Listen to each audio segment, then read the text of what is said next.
আপনারা দেখতে পাচ্ছেন কি সুন্দর একটা ওয়াকওয়ে।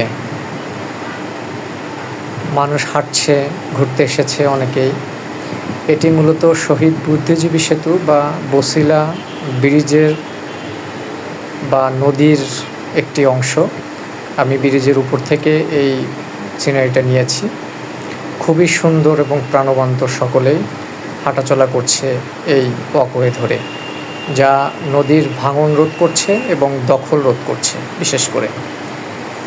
এবং একইভাবে যদি আমরা নদীর অপর প্রান্ত দেখেন সবুজে ঘেরা। দূর থেকে সুন্দর লাগছে, কিন্তু কাছে গেলে আমরা বাস্তবতাটা দেখতে পাবো আসলেই কি তেমন কিনা। আসুন দেখি। দেখুন, এখানে অনেকটা অংশ ওই যে নদীর অপোজিট, এবং এইটা হচ্ছে নদীর অপর পার। এই অপর পারে এই যে বালু ভরাট করছে একটা হয়তো বা স্বার্থন্বেষী গোষ্ঠী। নদীর অনেক অংশই সবুজে ঘেরা, মানে হচ্ছে এই জায়গাটা দখল হচ্ছে। এবং এই যে তারা বালু তুলছে, এই বালুর দেখতে পাচ্ছেন ম্যাক্সিমাম জায়গাটাই কিন্তু নদীর মধ্যে এই বালুগুলো তুলে নদীর পানির শাসন করছে মূলত। যদিও এটা আইনসিদ্ধভাবে করছে না। আপনারা দেখেন এই যে সবুজ অংশ, এই টোটালটাই কিন্তু আস্তে আস্তে দখল হয়ে যাবে। সেভাবেই আসলে প্রিপারেশন নিচ্ছে। ওই যে দূরে একটা ভবন অলরেডি নদীর মধ্যেই রয়েছে। তো এই জায়গাগুলো আস্তে আস্তে এভাবে কিন্তু ভরাট হচ্ছে, প্রতিনিয়ত ভরাট হচ্ছে।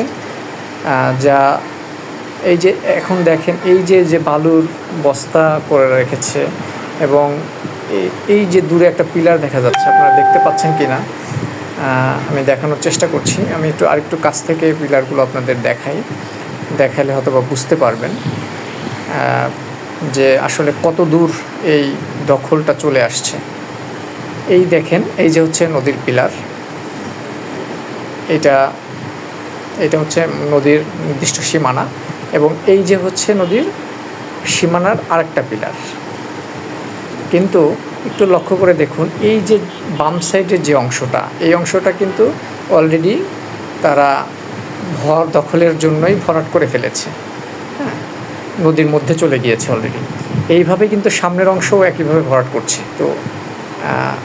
তো সুতরাং এখনই যদি এই বিষয়গুলো সংশ্লিষ্ট অথরিটি যারা রয়েছেন তারা বিবেচনায় না নেন, খুব দ্রুতই কিন্তু এই জায়গাগুলো দখলে চলে আসবে, এবং পরবর্তীতে এটা তোলাও সরকারের জন্য একটা চ্যালেঞ্জ হয়ে যাবে।